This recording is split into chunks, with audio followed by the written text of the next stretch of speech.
14ই December ছিল পুকুর ভাইয়ের জন্মদিন। সেই জন্য বোন দেখো ওদের জন্য 5 রকম ভাজা ভাজছিল। সবাই মিলে আমরা এখানে ছাড়াচ্ছিলাম রসুন।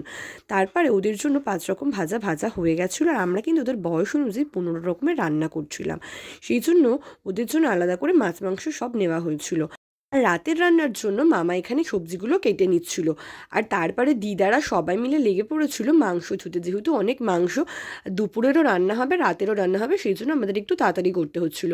তারপরে এখানে ওদের রান্না প্রায় আমাদের হয়ে এসেছিলো, তো ওদেরকে আমরা সাজিয়ে সুন্দরভাবে খেতে দিয়ে দিয়েছিলাম। আমি করেছিলাম ভাত, পোলাও, 5 রকম ভাজা, মাছের তরকারি, ডাল। দেখো আমি সব কিন্তু পরপর এখানে গুছিয়ে দিয়েছিলাম। ফার্স্টে দিয়েছিলাম ডাল, স্টাফ পটেটো, তারপরে মাছের একটা তরকারি, মাংস, চাটনি, পায়েস, মিষ্টি, সব রকমই কিন্তু আমরা ওদেরকে ভালোভাবে সাজিয়ে দিয়েছিলাম। তোমরা দেখে বলো তো এখানে 15 রকম হয়েছে নাকি? ওর ভাইয়ের 15 বছর হয়নি, কিন্তু ওর দিদির 15 বছর হয়ে গেছিলো। তো ওদের দুজনের জন্মদিনটা যেহেতু একসাথেই হয়েছিল, তো আমরা 15 রকম করেছিলাম। ওদের খাওয়া হয়ে গেলে আমরা এখানে কিন্তু দুপুরবেলা সবাই মিলে খেতে বসে পড়েছিলাম। দুপুরের মেনুতে ছিল পালং শাক আর গিলেমেটের তরকারি। গিলেমেটে তোমরা অনেকে হয়তো খাও না, কিন্তু আমাদের কিন্তু বেশ গিলেমেটের তরকারি ভালোই লাগে। তো এখানে দেখো গিলেমেটের তরকারি আমি নিয়ে নিয়েছি। দুপুরের খাওয়া দাওয়া সেরে এখানে মারা লেগে পড়েছিল রাতের রান্না করতে। রাতের রান্না কিন্তু আমার মাই করছিল, মেশো আর বাবা মাকে একটু হেল্প করছিল। তারপরে আমরা এখানে বিকেলের জন্য বেলুনের গেট সাজানোর জন্য বেলুন ফোলাচ্ছিলাম। যেহেতু বেলুনের গেট হবে তাই আমাদের অনেক বেলুন ফোলাতে হচ্ছিলো। এখানে দেখো বাচ্চারা সবাই মিলেই কিন্তু বেলুন ফোলাচ্ছিল। তারপর বেলুন ফোলানো হয়ে গেলে বেলুনের যে গেটটা সাজানো হবে তার জন্য দেখো মেশো কিন্তু এখানে যে বেলুনের স্ট্রাকচারটা বানিয়ে নিচ্ছিল, আর দিদারা করছিল রাতের রান্না। এই জায়গাটা দেখো কি সুন্দর করে সাজানো হয়েছে। এখানেই মেন কেকটা কাটা হবে, তাই এই জায়গাটা এরকম করে সাজানো হয়েছে। তারপর আমরা সবাই মিলে জায়গাটাকে সুন্দর করে বেলুন দিয়ে ডেকোরেশন করে নিচ্ছিলাম। তারপরে মামারা হ্যাপি বার্থডে লেখাটাও লাগিয়ে নিচ্ছিল। কেক যেখানে কাটবে সেই ব্যাকগ্রাউন্ডটাও কিন্তু সুন্দর করে সাজানো প্রায় হয়ে এসেছিলো। এখানে হ্যাপি বার্থডে ব্যানারটা লাগানো হচ্ছিল। আর মাদের ফ্রাইড রাইসও কিন্তু প্রায় অলমোস্ট কমপ্লিটই হয়ে গেছিলো। তারপরে যে বার্থডে গার্ল তাকে দেখো বোন কিন্তু সুন্দরভাবে সাজিয়ে নিচ্ছিল। বোন মাসি দুজনে মিলেই ওকে সাজাচ্ছিল।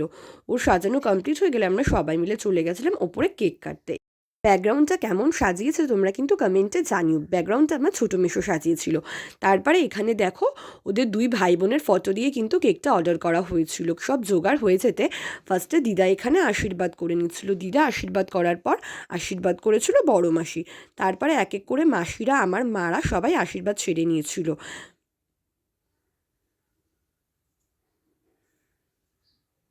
তারপরে মাদের আশীর্বাদ হয়ে যেত আর বাবা ওদের আশীর্বাদ করেছিল।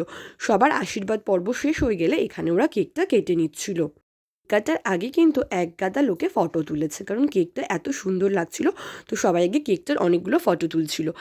2 ভাই বোন এখানে একসাথে কেকটা কেটে নিয়েছিল। যেহেতু ওই দিন কিন্তু মেনোর ভাইয়েরই জন্মদিন ছিল, দিদির জন্মদিন কয়েকদিন আগে হয়ে গেছিলো। তারপর এখানে কেক কাটা হতে দেখো একটা বেলুনের মধ্যে লজেন্স ভরে রেখেছিল, সেটা ফাটিয়ে নিয়েছিল। তো সবাই মিলে কিন্তু সেদিনকার খুবই মজা হয়েছিল। ছোটো বড় সবাই মিলেই কিন্তু ওই বেলুনের থেকে পড়া লজেন্সগুলো তুলছিল।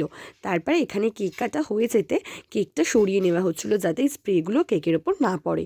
তারপরে ওর বন্ধুরা ওকে একটা ফটো ফ্রেম দিয়েছিল। ওর বন্ধুরা বারবার বলছিল যে ফটো ফ্রেমটাকে খুলে দেখার জন্য। তো ফটো ফ্রেমটা খুলে দেখেছিল যে ওখানে ওর কতগুলো ফটো দিয়ে একটা ফ্রেম বানানো ছিল, যেটা কিন্তু সত্যি খুব সুন্দর ছিল।